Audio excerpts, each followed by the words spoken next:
आरंभ रंगमंडल की ओर से आज की शाम हम आपसे सिर्फ 55 मिनट लेंगे। आज की शाम स्त्री विमर्श की शाम हम कह सकते हैं।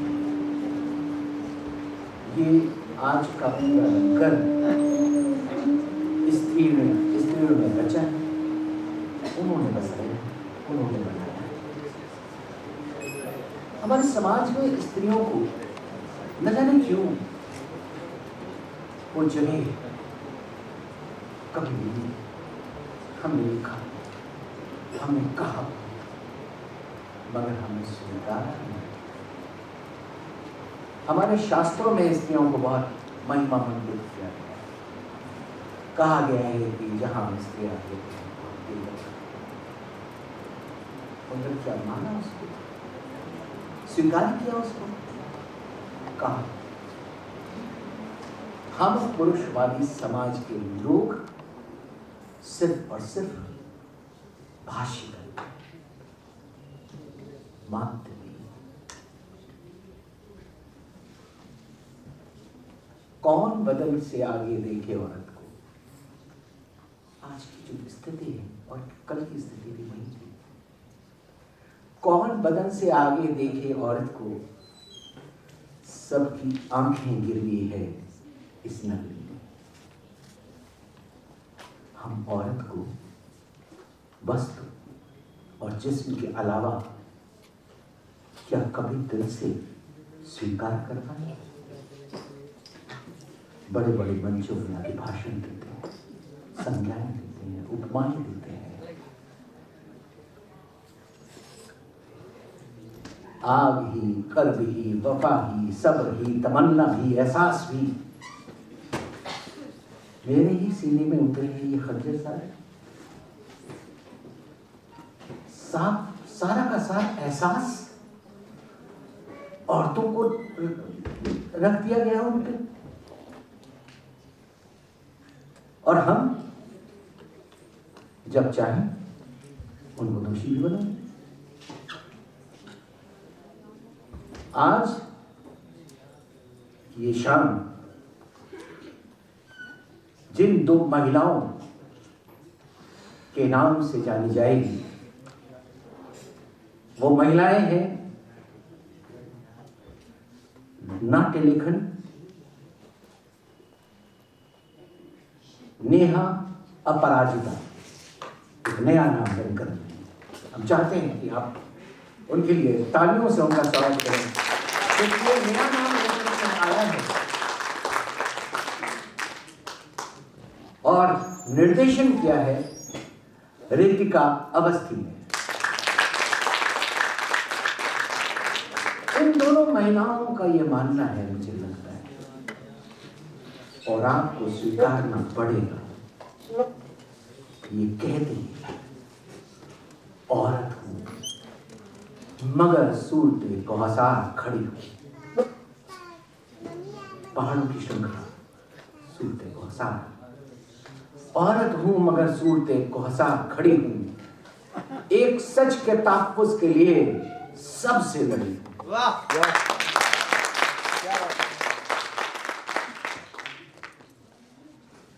और आरंभ की इस प्रस्तुति से मैं इन दोनों महिलाओं को ये कहना चाहता हूं कि हिम्मत है तो बुलंद कर आवाज का अलम, हिम्मत है तो बुलंद कर आवाज का अलम। चुप बैठने से हल नहीं होंगे मसले।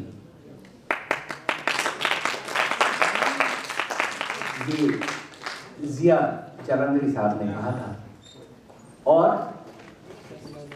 इन दो महिलाओं के मार्फत हम इस शहर में ही नहीं, इस प्रदेश में, इस देश में उन सारी महिलाओं को सम्मानित करते हैं, आवाज देते हैं, आओ और मशाल उठाओ और बदल दो इस पुरुषवादी समाज को, पुरुषवादी सत्ता को, पुरुषवादी सोच को। जब हम इतनी सारी बातें कहते हैं तो हम एक बात भूल जाते हैं। इस हमारे भारतीय समाज में जो शास्त्र पढ़े जाते हैं, जो महाकाव्य पढ़े जाते हैं, जिन्हें हम धार्मिक ग्रंथों के नाम से कभी कभी कह देते हैं, कभी हमने उसकी विवेचना करी? कभी हमने सोचा है कि महाभारत का केंद्रीय पात्र कौन था? हमने महाभारत को धर्म के विरुद्ध और धर्म के हित में हमेशा देखा है। धर्म क्या था? कुंती का धर्म क्या था? कुंती का पाप क्या था? क्यों नहीं कुंती के लिए माधव खड़े हुए?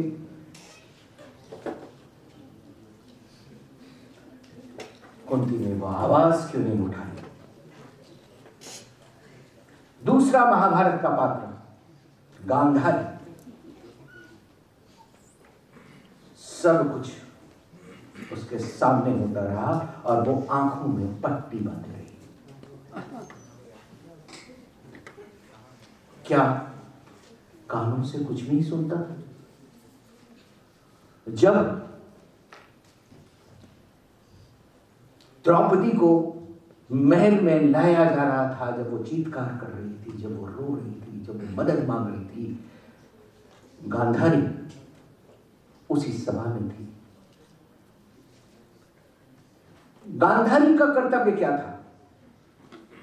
गांधारी ने उस दृश्य को पूरा अपने सामने होने दिया और वो द्यूत क्रीड़ा की भी साक्षी रही। तीसरा, द्रौपदी। द्रौपदी को माधव ने सहायता की,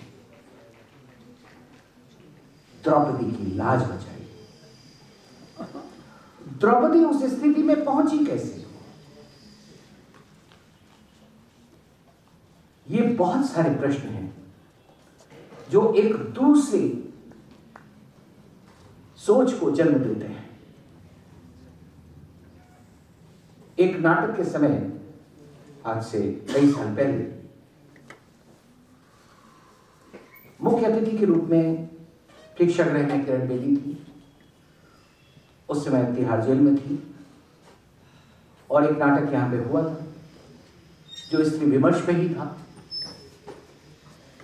और उसमें दहेज के बारे में बात हो रही थी और पुरुष ने वो आलेख लिखा था, पुरुष ने निर्देशित किया था।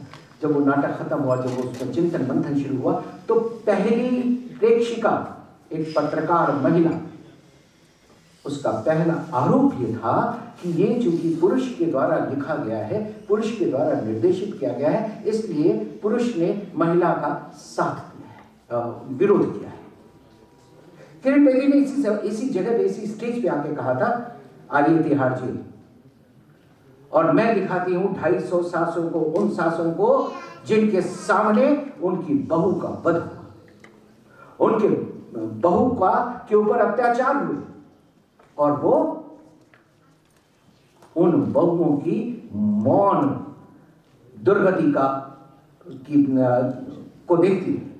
ऐसी कौन सी औरत है जो किसी दूसरी औरत पर अत्याचार होते हुए देखती है और चुप रहती है? ये प्रोत्साहन।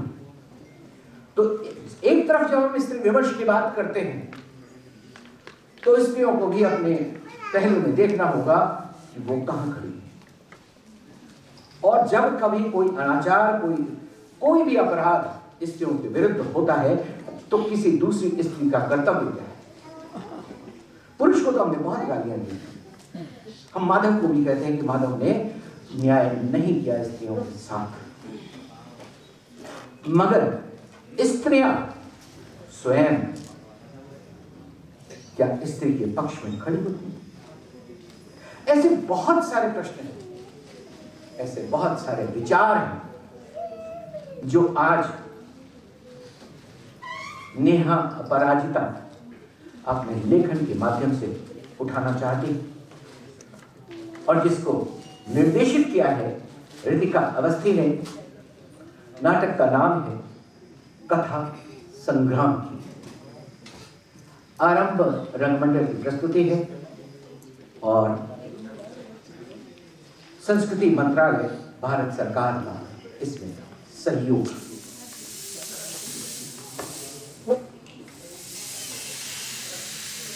मैं नाटक शुरू होने से पहले ये जिम्मेदारी समझता हूं कि पात्रों को परिचय दे दूं।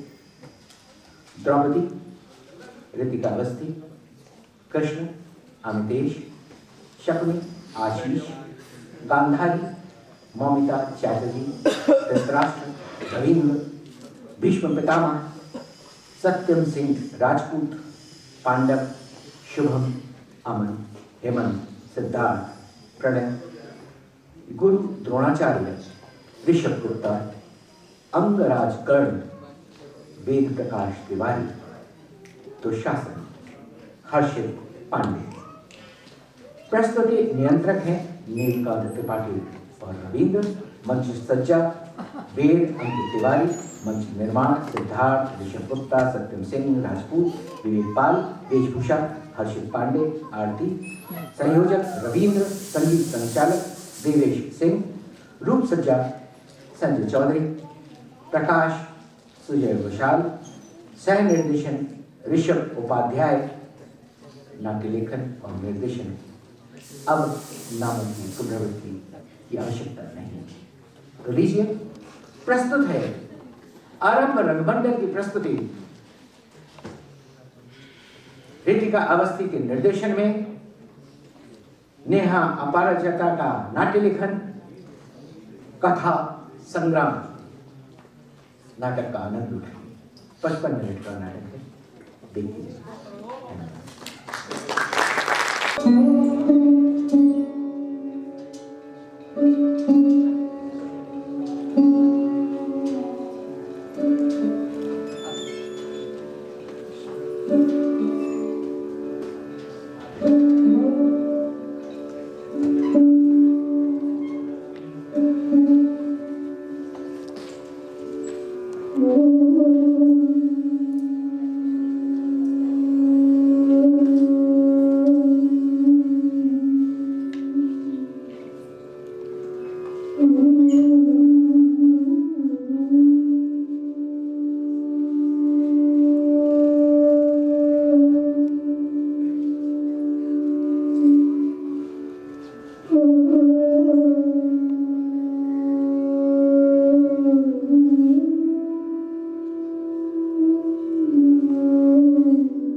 सोने की शिखंडिनी की, उनके मन में जलती प्रतिशोध के अग्नि की।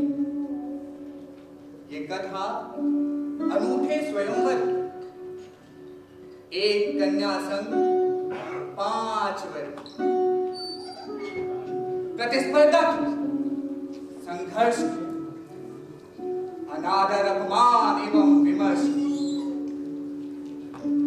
एक परित्यक्त पुत्र के क्षोभ की, याज्ञसेनी के परित्यक्त पुत्र के क्षोभ, पांडवों के साम्राज्य विस्तार की, राजसूय माया महल के भ्रम जाल, विध्वंस के आचार विचार की, युद्ध सभा अनैतिक चाल, एक कथा स्त्री के अपमान की, स्त्री अस्मिता के सम्मान, वनवास तपस्या योग, मन के निष्ठुर रोग,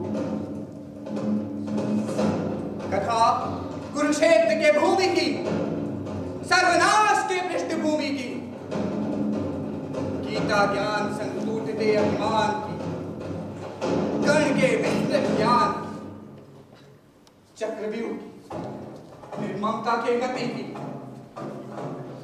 एक अभिमन्यु के वीर गति की, कथा कृष्णा की, एक स्त्री मन के तृष्णा की, प्रेम योग की, पांचाली के संघर्ष भोग की, ये कथा कृष्ण की सृष्टि से, ये कथा पांचाली की दृष्टि से।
करवट सोया जाता है। कैसे कम अन्न में अभिक लोगों की क्षुधा शांत की जा सकती है, कैसे बालों को विभिन्न प्रकार से बनाया, सजाया, संवारा जा सकता है। ऐसे बहुत सी बातें थी जो राजकुमारियों को नहीं सिखाई जाती, परंतु मुझे सिखाई गई। इन सभी शिक्षाओं को ग्रहण करने हेतु इन सभी बातों के पीछे क्या उद्देश्य हो सकता है? क्यों मेरे पिता, मेरा भाई, मेरे मित्र मुझे इस प्रकार तैयार कर रहे थे कि जैसे मैं कोई महारानी नहीं, कोई साम्राज्ञी भी नहीं, अपितु एक सामान्य स्त्री। ऐसा क्या विषय लिखा है मेरे भाग्य में जो मुझे अपना जीवन व्यतीत करने हेतु, अपने परिवार को पोषित करने हेतु ये सब कुछ सीखना पड़ा? ये कैसा विधान है जो साम्राज्य के हृदय को टीस रहा है? ये कैसी कुंठा बैठी मन में जो मन से रक्त भी रिस रहा है? क्या होने का आभास ये जो अज्ञात है, अनिष्टकारी है? जाने क्या रचा विधाता ने जो अंतःकरण भी इतना भारी है।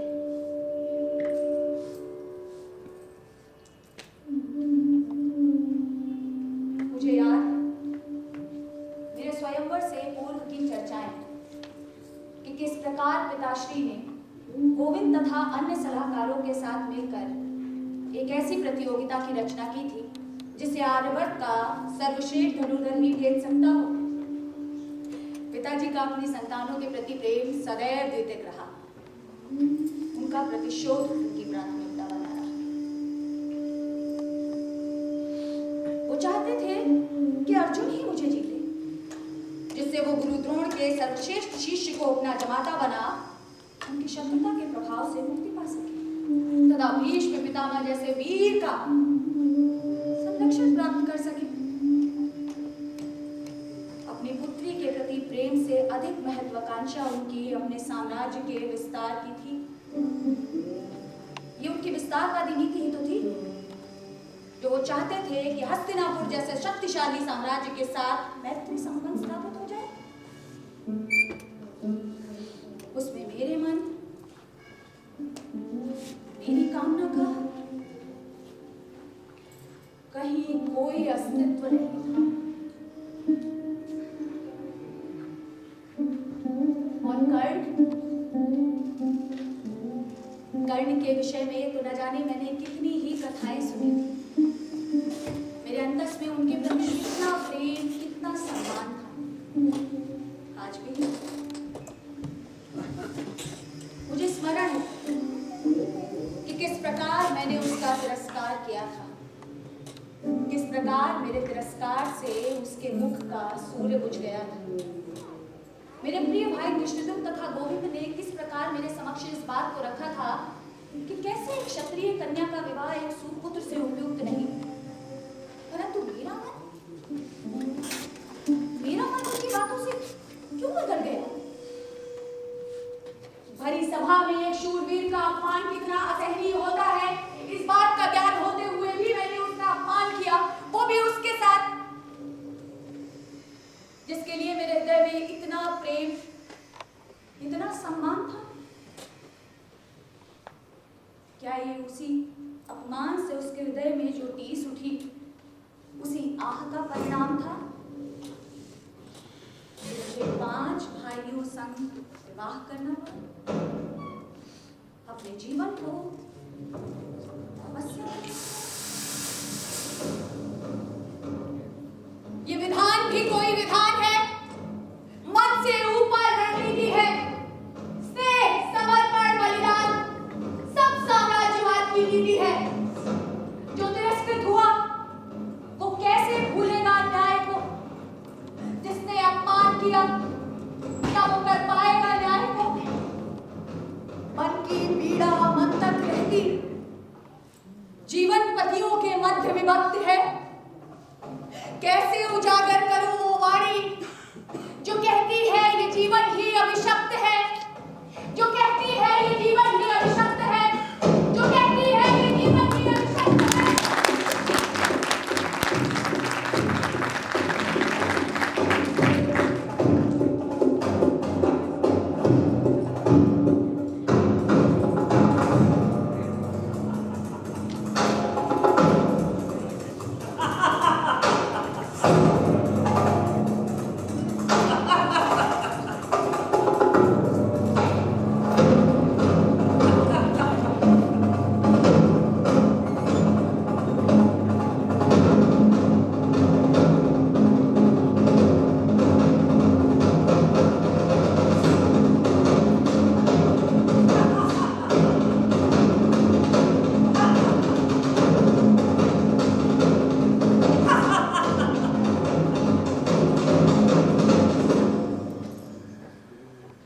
समर्पण ने तुमसे ये कैसा धर्म कराया है?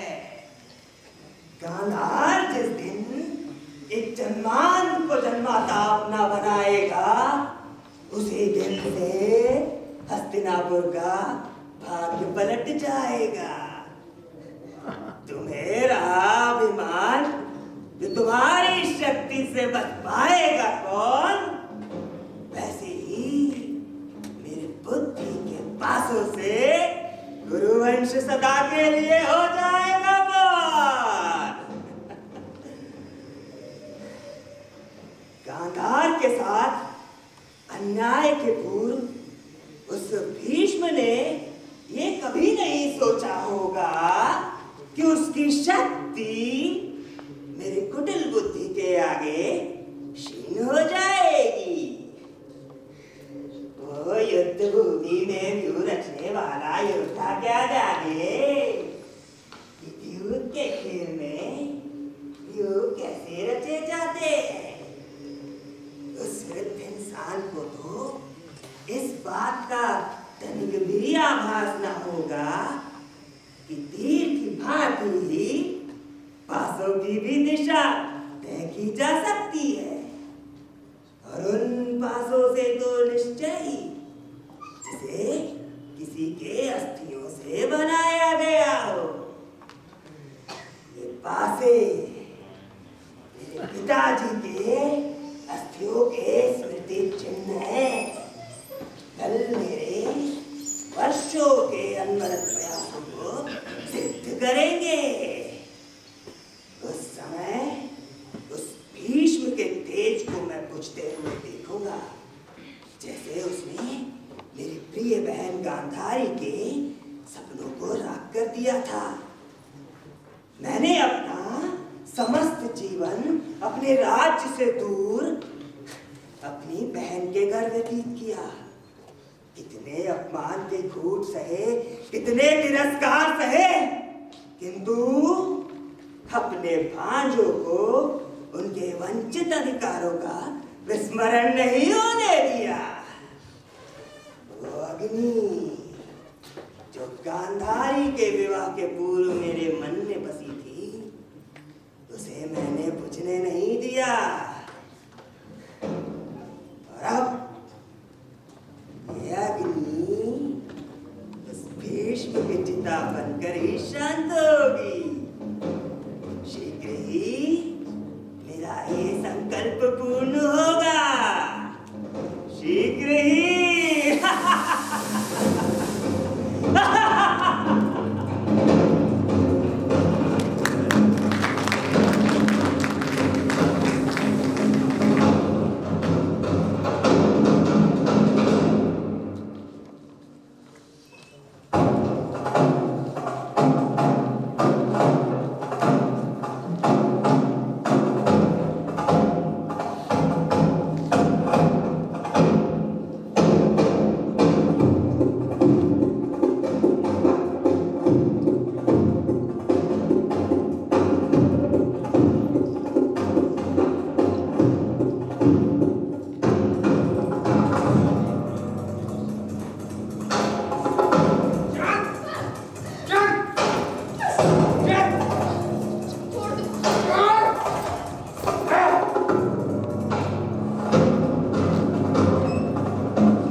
युवराज, किसी द्यूत में इतनी शक्ति नहीं कि वो अपने ही परिवार की कुलवधू को भरी सभा में निर्वस्त्र होने का दंड दे सके।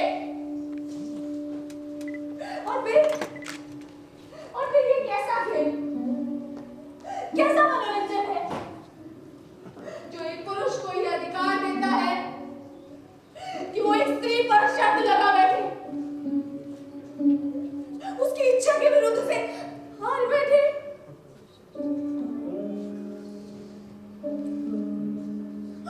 आप सभी श्रेष्ठ जनों के समक्ष इस धरती का सबसे जघन्य अपराध हो रहा है और आप सब मौन हैं। आने वाले समय में आप सभी को अपने इस मौन पर पश्चाताप होगा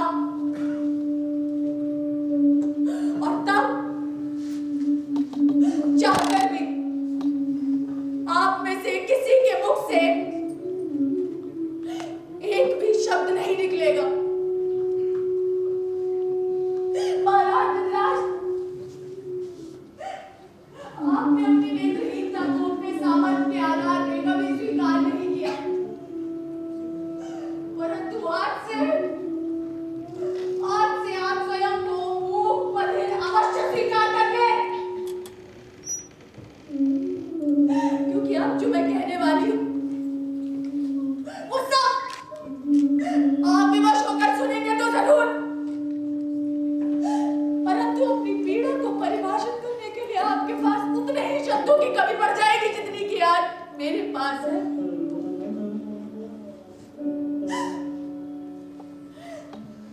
मैं या किसी नहीं द्रौपदी आपको श्राप देती हूँ कि जिस तरह आज इस द्यूत सभा में प्रकट होने के लिए मुझे विवश किया गया है, उसी तरह आप भी विवश हो जाएंगे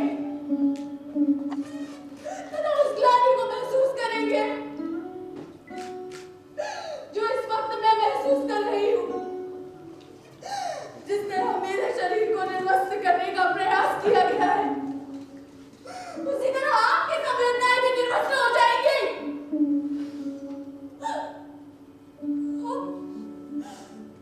आप मृत्यु चाहेंगे परंतु आपको मृत्यु नहीं आएगी। ये क्या प्रलाप कर रही हो दासी? अब तुम इंद्रप्रस्थी महारानी नहीं, अपितु इस महल की दासी मात्र हो।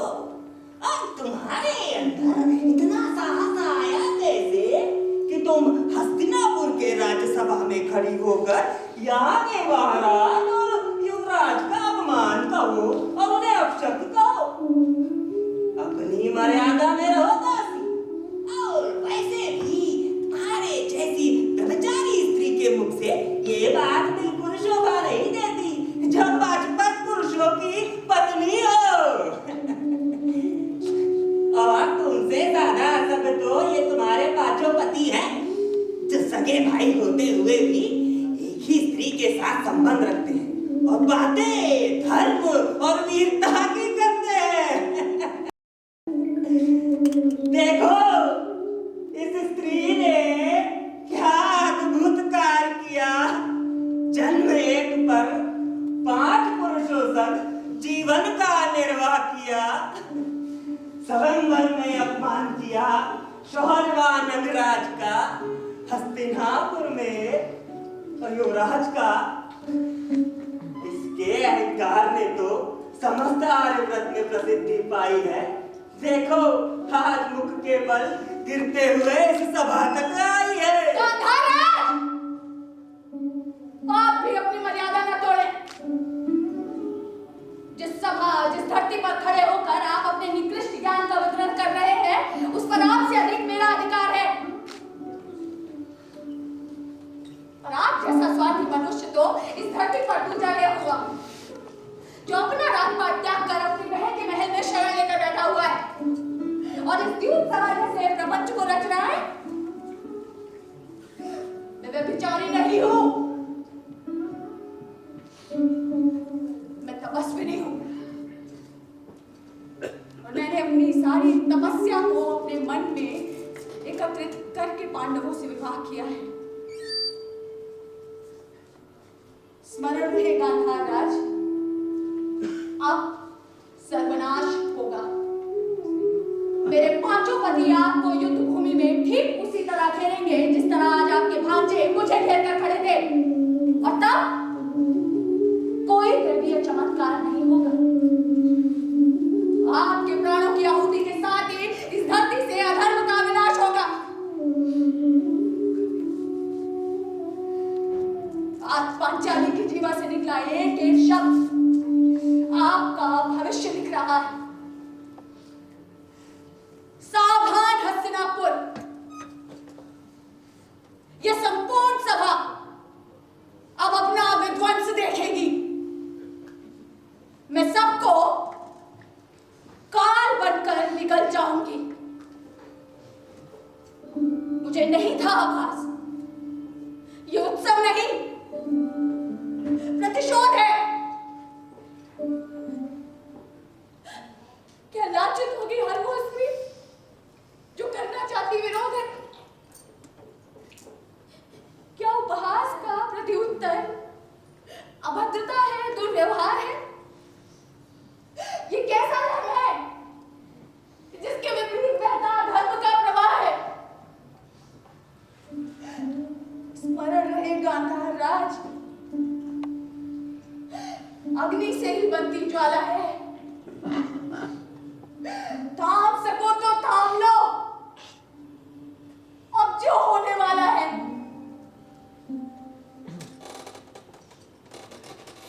अंगराजगण,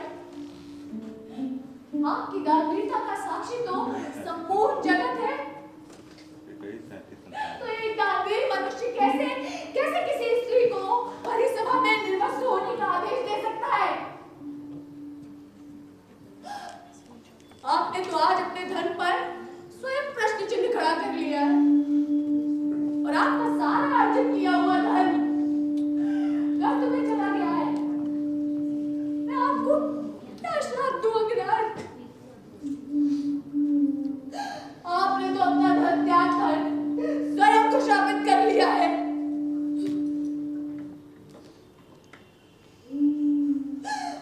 दामा,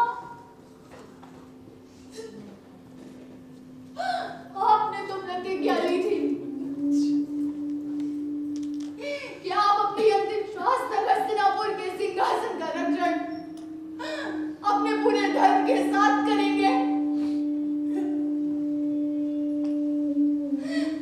हस्तिनापुर का धर्म स्त्री धर्म से परे है। इस बात का ज्ञान मुझे आज हो।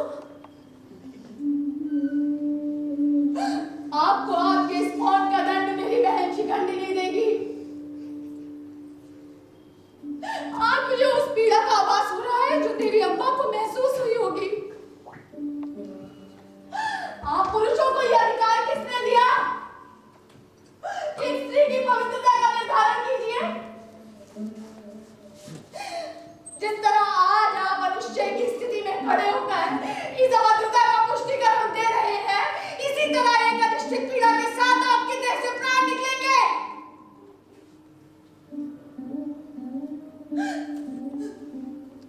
एक स्त्री आपके लिए इतनी तुच्छ कैसे हो सकती है पितामह? कैसे? आपने तो स्वयं माता शक्तिवती की असुरक्षा को समाप्त करने के लिए क्या नहीं किया था, और आज जब इस सभा में एक स्त्री पर इतने लांछन लगाए जा रहे हैं तो आप इतने असमर्थ हैं कि धर्म और अधर्म के बीच द्वंद्व में फंसे हुए हैं। आज इस सभा में सबके सब मुंह बधिर क्यों हो गए? आप सभी श्रेष्ठ जनों की दृष्टि के समक्ष इस धरती का सबसे जघन्य अपराध होता है, और आप में से किसी के मुख से विरोध का एक शब्द नहीं निकलता।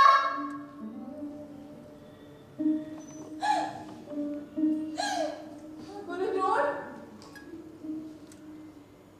आप मेरे पिता के दुर्व्यवहार का प्रतिशोध मुझसे इस प्रकार लेंगे, इस बात पर मुझे उतना ही अविश्वास है जितना कि मुझे तब होता जब मेरे अपने स्वयं पिता इस सभा में यूं ही मौन बैठे रहते।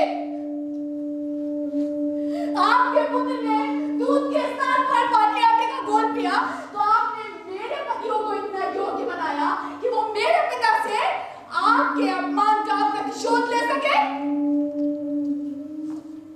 और फिर ये आपका अपना स्वार्थ था कि एकलव्य जैसा साधारण बालक सर्वश्रेष्ठ धनुर्धर न बन सका, परंतु आज गुरुद्रोण, आज आपने अपनी मर्यादा की सारी सीमाएं लांघ दी है। आपका मतलब धर्म की स्थापना करना है, ना कि इन दुराचारियों का रक्षण करना। आपके मित्रों के समक्ष आपके शिष्य आपकी पुत्री को निर्वस्त्र करने का प्रयास करते हैं और आपके पास उचित आदेशों की कमी पड़ जाती है। आप चाहते तो दसों दिशाओं से बाणों की वर्षा करके मेरे लिए यहाँ एक सुरक्षा कवच बना सकते थे, परंतु आप और पितामह तो इतने असमर्थ हैं कि एक स्त्री का रक्षण नहीं कर सकते, संपूर्ण आर्यवर्त का रक्षण आप क्या करेंगे? आप दोनों के इस मौन का दंड, आप दोनों के इस मौन का दंड आपको मेरे भाई बहन अवश्य देंगे। मैं पांचाली ये प्रण करती हूं कि गुरुद्रोण तथा भीष्म पितामह की मृत्यु द्रुपद वंश के द्वारा ही होगी। आज मुझे आवाज हुआ कि अंगराज कर्ण को अपनी धनुर्विद्या पर इतना अभिमान क्यों है, क्योंकि आप दोनों का मौन इस बात का प्रमाण प्रस्तुत करता है कि आपने अंगराज कर्ण को स्वयं से वीर योद्धा, स्वयं से श्रेष्ठ योद्धा स्वीकार कर लिया है।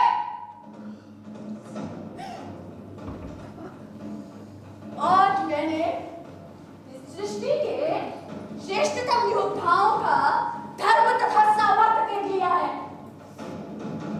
मैं द्रौपदी उस महायुद्ध की घोषणा करती हूं जहां आपके इसी धर्म का न्याय होगा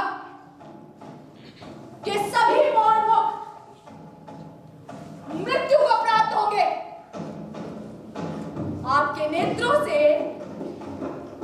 पश्चाताप की जगह श्राप बहेगा और मेरा श्राप आप सबके कंठ में फूंक बनकर और तक जाएगा।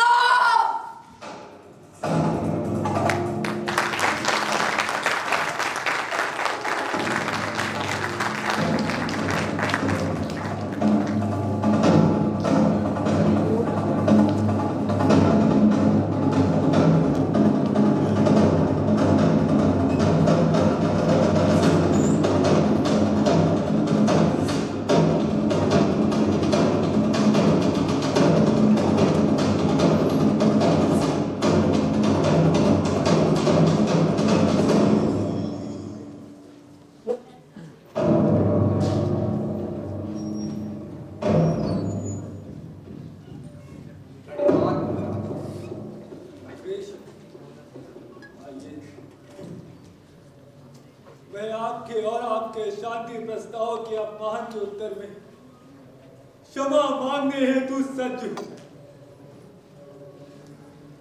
मैं स्वतः प्रारंभ से ही अपने पुत्र तथा पांडु पुत्रों को लेकर के किसी भी प्रकार के मतभेद को लेकर के चिंतित रहा हूं। मैं किस प्रकार से कुरुवंश का विध्वंस देख सकूंगा और इसका साक्षी रहूंगा। अब इतनी शक्ति मुझ में कहाँ है? वासुदेव कृष्ण, आप यहाँ शांति दूत बन के आए थे या फिर पांडवों के हिस्से में 5 गांवों की भिक्षा के माध्यम से कोई छलचाल रचने आए थे? वैसे भी दुर्योधन ने आज जो देखा और महसूस किया उससे एक बात तो सत्य है कि आप मायावी है और अपनी माया से कैसा भी छलचाल रच मामा जी, आपको नहीं लगता कि इस युद्ध की पृष्ठभूमि में आपके पूर्वाग्रहों ने प्रत्यक्ष भूमिका निभाई? हमारी नीति हमसे बहुत से काम कराती है, जिसके लिए परमात्मा हमें चुनता है। मनुष्य समय के चक्र में ऐसा फंसता चला जाता है कि उसकी इच्छाएं अनिच्छाएं सब दबी रह जाती हैं।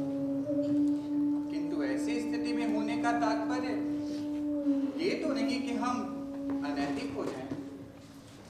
क्या आप अनैतिक होकर महारानी गांधारी की नीति बदल पाए? अपने भांजों की नीति भी नहीं बदल पाएंगे मामा जी। अभी भी समय, अपने पूर्वाग्रहों से बाहर निकलकर शत्रुता और द्वेष भावनाओं को दूर करके समस्त आर्यावर्त के कल्याण के विषय में विचार करिए मामा जी, और दुर्योधन को भी समझाइए। कृष्ण, मैं आपकी तरह सैकड़ों स्त्रियों से विवाह कर उनको न्याय देना उचित नहीं समझता, और ना ही मेरा उद्देश्य किसी से नेह प्रेम दिखाना है। मेरा स्वयं का रक्त अगर चला जा रहा हो तो मैं समस्त संसार की सोचूं या अपने संसार की? और आपने तो समस्त संसार की सोची, फिर भी आपकी बुआ कुंती और आपकी वो सखी द्रुपद कन्या और आपकी सभी बहन सुभद्रा, ये सब कहाँ शांति का जीवन व्यतीत कर रही है? कहिए वासुदेव, क्या मैं गलत कह रहा हूं? उनके जीवन की शांति भी आपने भंग की थी मामा श्री। विडंबना देखी, जब आप अपनी बहन की शांति के विषय में विचार नहीं कर सके, ऐसी स्थिति में किसी अन्य स्त्री के लिए किस प्रकार सोच पाएंगे? सबकी इच्छाएं राज सिंहासन या महारानी बनने की नहीं होती। ये चुनाव तो आपने किया अपनी बहन हेतु। मैंने अपनी बहन हेतु केवल योग्य वर चुना और ये चाहा कि धर्म के पथ पर चलते हुए आत्मसंतुष्टि को प्राप्त कर सके। मैंने कभी भी सृष्टि के विरुद्ध जाकर उनका भाग्य करने की चेष्टा नहीं की। सृष्टि ने जिस उद्देश्य की पूर्ति के लिए उनके भविष्य का निर्माण किया, वो उसी पथ की ओर अग्रसर है, और उन्हें इस बात का संतोष भी अवश्य होगा कि वो धर्म पथ पर है। अगर नियति ही सब रच रही है कृष्ण, तो फिर मैंने भी वही किया जो नियति का निर्णय था। फिर मैं कपटी और कूटनीतिक होने का दोषी कैसे हुआ? मनुष्य अपने विवेक का स्वामी स्वयं होता है मामा। हमारी नीति में लिखे को धर्म द्वारा सिद्ध करना है या धर्म द्वारा, ये मनुष्य का विवेक तय करता है। आपने अपना सारा विवेक द्वेष भावना के चरणों में रख दिया और अपनी पहली दृष्टि भीष्म पितामह और पांडु वंश को नष्ट करने में लगा दी। मामा, प्रेम और करुणा तो मनुष्य और प्रकृति दोनों के ही गुण हैं। आपने ये दोनों ही भाव अपने भांजों के मन में पनपने नहीं दिया और अपनी द्वेष और भावना को, अपने करुणा और अपने प्रेम को गांधार के अपमान पर केंद्रित कर दिया। महाराज, आपने भी मुझे कम निराश नहीं किया। आपने अपने नेत्रों के साथ साथ अपनी विवेकशीलता पर भी पट्टी बांध रखी। मैं ये कैसे मान लूं कि आप इस बात से अनभिज्ञ थी कि आपके भाई द्वारा इस राजमहल के वातावरण को दूषित किया जा रहा है? आपने निश्चिंत होकर अपने पुत्रों को ऐसे हाथों में सौंप दिया जो उनके मन में अपने ही रक्त के प्रति ईर्ष्या, द्वेष और प्रतिद्वंदी होने की भावना के ज्ञान को सिंचित करता रहा है।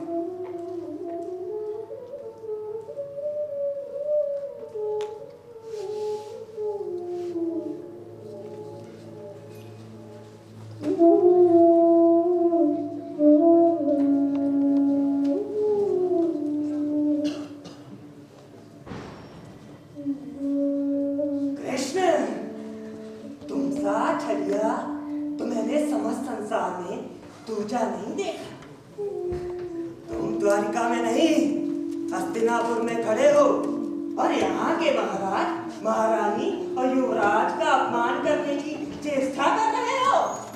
तुम्हारी नीति तो अधार्मिक और अतिक्रमणकारी है। मामाश्री, आपको ये बोलकर होगा कि आप भी हस्तिनापुर में खड़े हैं, गांधार में नहीं। मामाश्री, आपने अपने छलजाल से समस्त आर्यावर्त विध्वंस की ओर ला दिया है। आपके किए हुए छलजाल से समस्त हस्तिनापुर विधवाओं का द्वेष बनकर रह जाएगा और आपकी वासुदेव कृष्ण, आपकी कथा मेरे हस्तिनापुर आगमन से ही क्यों शुरू होती? आपको तो स्त्रियों की विशेष चिंता रही है, तो इस कथा को उस मत्स्य कन्या से क्यों नहीं शुरू करते जिसने समस्त स्त्री जगत के विनाश का बीज बोया था और हस्तिनापुर की शक्तियों का उपयोग दमनकारी नीति की ओर मोड़ा था। निसंदेह माता सत्यवती से पूर्व हुई थी मामाश्री, किंतु उन्हें भी ये कहां पता था कि वो अपने पुत्र का राज सिंहासन नहीं मांगे, अपितु सृष्टि के विनाश की शुरुआत कर रही है। इस युद्ध की पृष्ठभूमि में कितनों का पुत्र मोह भागीदार रहा है। वो मोह ही है जो मनुष्य से तरह तरह के पाप कराता है। किंतु मामाश्री, वे सभी अनजाने में इस पाप के भागीदार बने रहे। किसी ने भी इस विनाश को जानबूझकर निर्मित नहीं किया, किंतु आपने पूरी इच्छा शक्ति के साथ इस विनाश को निर्मित किया है और अपने बुने हुए छलजाल के आरोप आप मुझ पर लगा रहे। छलजाल को बुनने वाले छलिया मुझे बताते, मन को विषपान कराकर निर्विषय फैलाते हो। कुछ ज्ञान धरो, कुछ ज्ञान धरो, मन में सत्यनिष्ठ अभिमान धरो। जो बहन तुमने ब्याही थी, क्या अन्याय में केवल उसकी भागीदारी थी? करुणा तुमने दिखलाई गांधार को न्याय दिलाने में। अब पूरी शक्ति झोंकोगे अपने भांजों को बचाने में। किंतु मामाश्री संज्ञान रहे, ये षड्यंत्र तुम पर काल बन मंडराएंगे। कृष्ण जब छल करेगा, धरती अंबर सब थम जाएंगे।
करता हूं कि मैंने छल किया, लेकिन छल भी तो वही कर सकता है जिसके पास बुद्धिमता है। मैं आजीवन यही स्वीकारता रहा कि मुझसे उत्तम योजना और रणनीति किसी के पास नहीं, किंतु मैं तुम्हारी योजना और रणनीति के समक्ष कितना विवश खड़ा हूं। तुम निश्चय ही छल नीति में सर्वोत्तम हो।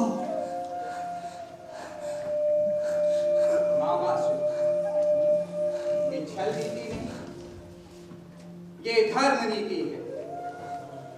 पांडव आज विजय पताका लहराने को सच है, क्योंकि उनके जीवन की ये उपलब्धियां वीरता और पौरुष से निर्मित हैं, छल और कपट से नहीं।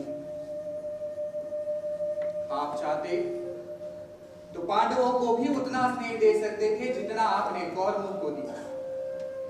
पांडवों ने कभी भी कौरवों से कम सम्मान आपको नहीं दिया, किंतु आपने उन्हें बदले में केवल षड्यंत्र दिए। बाणावत से लेकर अब तक आपने पांडु वंश के नाश हेतु अत्यंत षड्यंत्र रचे, किंतु आपको अपनी बुद्धिमता पर इतना अभिमान था कि आप कभी इस भ्रम में भी नहीं पड़े कि कोई शक्ति है जो आपकी कुरीतियों को सफल नहीं होने दे रही। ये कोई दैवीय शक्ति नहीं थी वासुदेव, ये तुम्हारी कूटनीति थी, जिसके सामने मेरी हर नीति विफल रही। मैं आज मृत्यु के समीप खड़ा हूं, फिर भी मैं ये बात कभी नहीं स्वीकार करूंगा कि कुंती पुत्र हस्तिनापुर के उत्तराधिकारी थे। अगर मैं पांडु को राजा मान भी लूं, फिर भी मैं पांडवों को इस सिंहासन का उत्तराधिकारी बिल्कुल भी स्वीकार नहीं करूंगा, क्योंकि वो पांडव पुत्र नहीं, कुंती पुत्र थे। और कुंती ने उसे किसी माया से प्राप्त किया था। बड़े भाई के होते हुए पांडु का राज्याभिषेक होना ही अपने में बहुत ही खराब निर्णय था। प्रारंभ से ही दुर्योधन ही हस्तिनापुर का उत्तराधिकारी था। तो क्या कौरवों का जन्म बिना किसी माया के हुआ था मामाश्री? ये भला किस प्रकार संभव है कि एक स्त्री अपने जीवन में 100 पुत्रों को जन्म दे सके? जिस प्रकार कौरव व्यास मुनि के आशीर्वाद थे, उसी तरह पांडव देवताओं। किसी स्त्री पर आरोप लगाने से पूर्व आपने कभी भी ये विचार नहीं किया कि कुरुवंश की कोई भी कुलवधु इस समय सुख और शांति से जीवन व्यतीत नहीं कर रही, फिर वो महारानी गांधारी हो या भानुमति, सभी के हिस्से में कोई ना कोई आरोप आए। सभी पश्चाताप के सागर में डूबी हुई। आपने ये छल जाल बुनने से पूर्व कभी भी अपने पत्नी और पुत्रवधुओं के विषय में विचार नहीं किया कि इस युद्ध का उनके जीवन पर क्या प्रभाव पड़ेगा।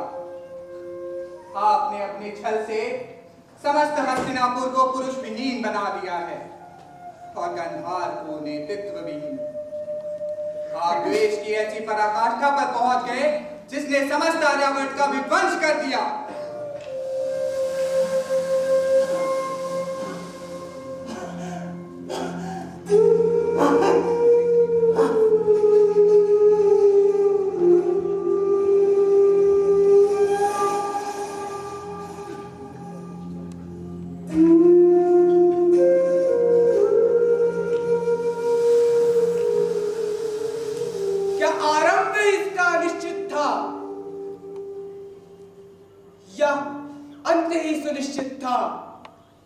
क्यों मतभेद है जीवन में?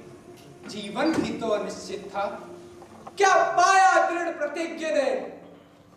क्या गुरु की दीक्षा सफल हुई? क्या पाया प्रतिशोध ने? सारे जीवन की रीति विफल हुई। क्या पाया दानवीर ने? एक स्त्री को वैश्या कहकर। क्या पाया दुर्योधन ने? धर्म के संरक्षण में रहकर। अधर्म के साथ तो न्याय हुआ, किंतु धर्म की हानि भी कम न थी। बलिदान से कुरुक्षेत्र रक्त रंजित हुआ, किंतु ये कुरीतियां भी क्षम्य न थी। वीरों, तुम सब धैर्य से अब आगे प्रस्थान करो। धर्म की राह बनाने वाले धर्म की राह पर चलते चलो। युद्ध सदैव विनाशकारी होते हैं, ये कभी किसी का भला नहीं करते।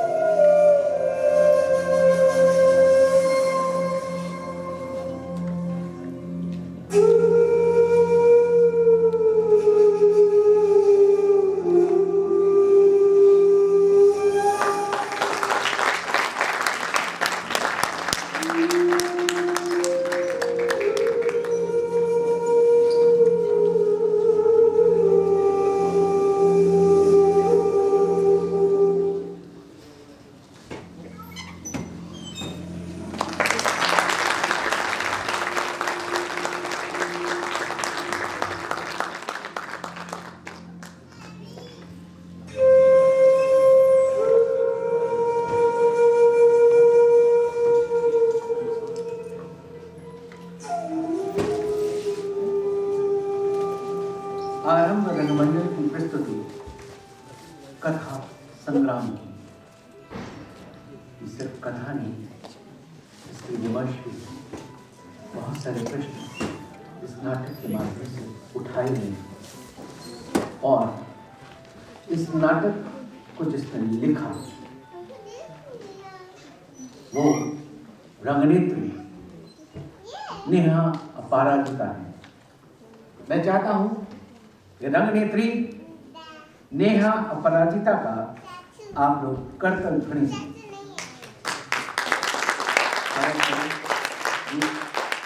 आगे बढ़ेंगे और इस नाटक का निर्देशन निर्देशिका नहीं निर्देशक इनकी जो एक जबरदस्त टीम है, बिना उसका परिचय कराए ये कथा समाप्त नहीं होती। द्रौपदी की भूमिका स्वयं ऋतिका अवस्थी जी ने की। अमितेश, तालियों में कमी नहीं होनी चाहिए। ये तालियां नहीं इन कलाकारों का आशीर्वाद बढ़ती है। शकुन आशीष, गांधारी मोनिका चैटर्जी, धृतराष्ट्र रवींद्र, पितामह सत्यम सिंह राजपूत। तालियों में कुछ कमी दिख रही है। पांडव, शुभम, अमन, हेमंत, सिद्धार्थ और प्रणय, गुरु द्रोणाचार्य, ऋषभ गुप्ता, अंकराज कर्ण, देव प्रकाश तिवारी, प्रशासन हर्षित पांडे। मंच पर जितने लोग होते हैं, मंच पर उससे ज्यादा योगदान उन कलाकारों को होता है जिन्होंने मंच निर्माण किया होता है, जिन्होंने मंच को बनाने में सहयोग किया होता है। मंच पर हर प्रकार से जो भी दृश्य आप देखते हैं वो सारा उन कलाकारों द्वारा रचित होता है जो मंच पर नहीं होता है। उनके नाम प्रस्तुति नियंत्रक नीलकांत त्रिपाठी और रवींद्र, मंच सज्जा वेद अंकित तिवारी, मंच निर्माण सिद्धार्थ ऋषभ गुप्ता, सत्यम सिंह राजपूत,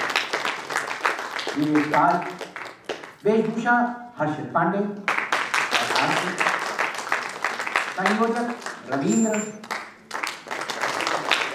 संगीत का सफल संचालन किया था देवेश सिंह ने,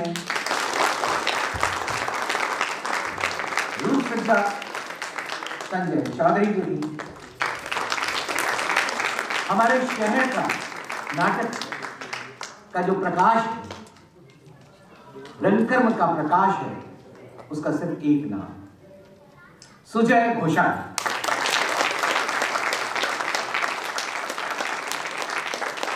सह निर्देशन ऋषभ उपाध्याय का। और इस परिचय के बाद हमें लगता है कि निर्देशक ऋतिका अवस्थी मंच पर आए और आपको संबोधित करें इस स्त्री विमर्श का मंतव्य और ये लड़ाई कैसे उन्होंने लड़ी। एक बार फिर मैं कहूंगा उनकी शान में कि औरत हूं मगर सूरते कौसार खड़ी हूं। सूरते कौसार रेंज ऑफ हिल्स। औरत हूं मगर सूरते कौसार खड़ी हूं, एक सच के तहफ्फुज़ के लिए सबसे लड़ी।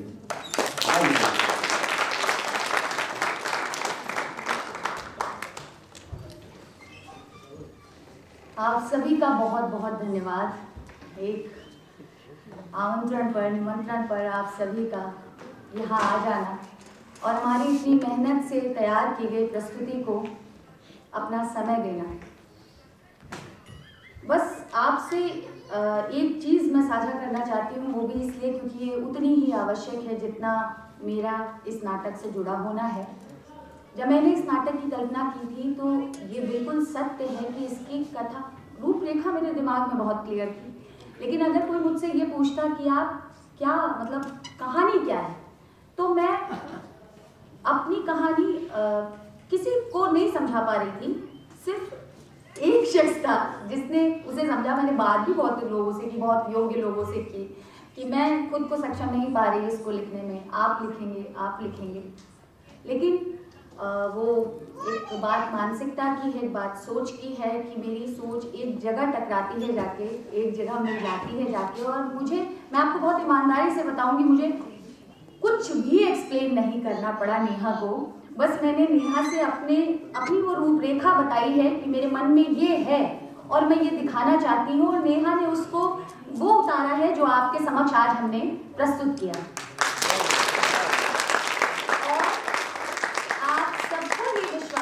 होगा कि ये नेहा का पहला नाटक है जो उन्होंने लिखा है, और मैं बहुत हर्ष के साथ आपका स्वागत करती हूँ इस दुनिया में। मैं चाहती हूँ आप इसी तरह और सुंदर लिखें और उन्नति के पथ पर अग्रसर हों, और आरंभ रंगमंडल द्वारा हम आपको अपना स्मृति चिन्ह देकर सम्मानित करते हैं।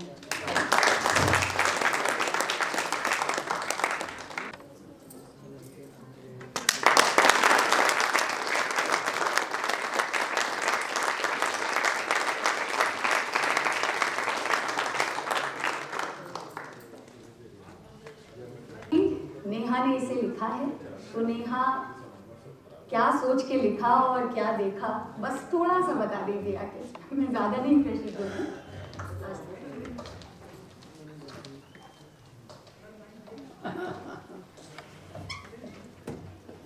आप सभी लोगों का बहुत बहुत धन्यवाद।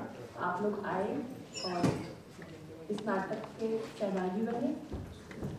सबसे पहले मैं शुक्रिया करूँगी ऋतिका मैम का, क्योंकि इन्हीं के माध्यम से मैं यहाँ पर आई हूँ, और मुझे पृष्ठभूमि तो इन्होंने ही बताई थी, और मुझे स्त्री विमर्श पर लिखने का पहले से ही काफ़ी शौक था। मैं स्त्री विमर्श पर लिखना पसंद करती हूँ, तो उसके लिए कुछ ज़्यादा करना नहीं पड़ा। बस जैसे मेरे मन में आते गए विचार मैंने लिखना शुरू कर दिया। और महाभारत की कथा तो बचपन से मैं देखती ही आई थी, सुनती ही आई थी, तो उसको बस मैंने थोड़ा शॉर्ट फॉर्म में लिखा। मतलब मुझे बहुत अधिक प्रयत्न नहीं करना पड़ा, विचार अपने आप स्वतः आते गए। बस और क्या कहूँ, मैं ऋतिका मैम का बहुत बहुत धन्यवाद करना चाहती हूँ। आपको बहुत बहुत धन्यवाद करना चाहती हूँ। आप सभी का बहुत बहुत धन्यवाद करना चाहती हूँ। धन्यवाद, बहुत बहुत धन्यवाद। नमस्कार। मैं आप सभी का एक बार फिर से धन्यवाद करती हूँ। मेरे लिए मेरे सभी दर्शक उतने ही मैं क्या कहूँ उतने ही आवश्यक हैं जैसे मेरे लिए यहाँ बैठे हमारे अग्रज। मैं आजादी सर को देख लेती हूँ तो मेरी जो एक एनर्जी है, वो ऊर्जा है, वो दुगनी हो जाती है। मैं अतुल यदुवंशी जी को देख लेती हूँ तो एक साथ और निकल के आ जाता है। मैं शैलेश श्रीवास्तव जी को शायद जितना धन्यवाद दूँ उतना कम है कि मैं ये कहूँगी मुझे तो आग्रह करने की भी आवश्यकता नहीं पड़ी। बस मैंने कहा कि मुझे मदद चाहिए और उन्होंने कहा मैं एक आवाज़ पे खड़ा हूँ। तो ये सारी वो मजबूत शिखर हैं जब किसी को भी अवेलेबल होते हैं तो अपने आप एक इस तरह की प्रस्तुति आपके समक्ष प्रस्तुत हो जाती है, उस साथ के साथ, उस हिम्मत के साथ। तो आप सभी का एक बार फिर से धन्यवाद आपके समय के लिए। आप सभी का बहुत बहुत धन्यवाद। जय हिंद, जय भारत।